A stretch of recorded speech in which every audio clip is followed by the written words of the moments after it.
ഇപ്പൊ നേരടുത്ത് ഒന്നിക്കുള്ളത് പിന്നെ വന്നതാണ് റീ റിലീസ്. ഇത് കമന്റ് മൊത്തം ഇന്നെ തിന്നാനേ കരഞ്ഞു. സംഭവത്രേ ഉള്ളൂ. ഞാൻ 5 ക്വസ്റ്റ്യൻ ചോദിക്കും. ഓക്കെ. അതിൽ ആൻസർ ചെയ്യുകയാണെങ്കിൽ നമ്മൾ ഫ്രീ ആയിട്ട് നിങ്ങളെ പോർട്രേറ്റ് വരച്ചു തരും. ഫ്രീ ആയിട്ട് വരച്ചു തരും. അപ്പൊ സംഭവം നമ്മളൊരു പാട്ട് കേൾപ്പിച്ചു തരും. സിനിമയത്താണ് പറയാം. ഞാൻ ആണല്ലേ? ഞാൻ ഫസ്റ്റ് എടാ ഈ പാട്ടൊക്കെ എനിക്കറിയാം. സിനിമ അറിയോ? ഞാൻ അടുത്തേക്ക് പോവാ. ചിരിമണി മുല്ലേ അതൊക്കെ എനിക്കറിയാം. സംബന്ധം അറിയോ? പാട്ട് ഏതൊന്നും അറിയില്ല. അല്ലേ? ദിലീപിന്റെ പാട്ടാ. പക്ഷെ പടത്തിന്റെ പേര് അറിയാം. പാട്ടാണ് കേട്ടോ. അവിടെ പാട്ടൊക്കെ അറിയാം. എല്ലാ പാട്ടും ഞാൻ കേട്ടതാ. പക്ഷെ ആലോചിക്കാൻ കിട്ടും. പടം അറിയാത്തോണ്ടാ. പാട്ടൊക്കെ എനിക്ക് അറിയണില്ല.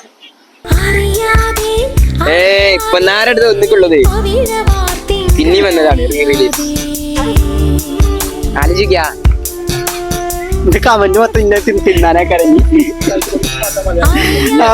പാട്ടൊക്കെ എനിക്ക് ഇതൊക്കെ അറിയണ പാട്ടാണ്. പാടം അറിയില്ലടാ. അപ്പൊ ഓന് ഒക്കെ അറിയാം. പാട്ടൊക്കെ അറിയാം. പക്ഷെ ഓന് പാടം അറിയില്ല. പടം ഏതാന്ന് അറിയില്ല. നമ്മള് പടം അധികം നമ്മള് ഇൻസ്റ്റയിൽ നമ്മളെ പേജ് ഫോളോ ചെയ്തിരിക്കണോ? ഇല്ല. ഇല്ല അല്ലേ? SQ Arts എന്ന പേജ് ഫോളോ ചെയ്തില്ല. അതിന്റെ വീഡിയോ SQ Arts. അപ്പൊ നമ്മള് ചെയ്യാം. ശരി.